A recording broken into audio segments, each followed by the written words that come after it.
You ask Tiger to solve. This deals with linear equations with one unknown.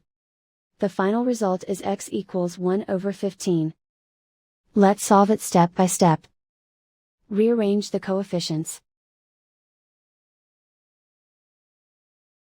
Group all constants on the right side of the equation. Subtract 1 from both sides. Group like terms.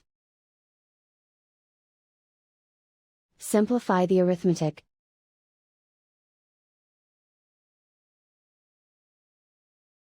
Isolate the x. Divide both sides by -15. Cancel out the negatives. Simplify the fraction.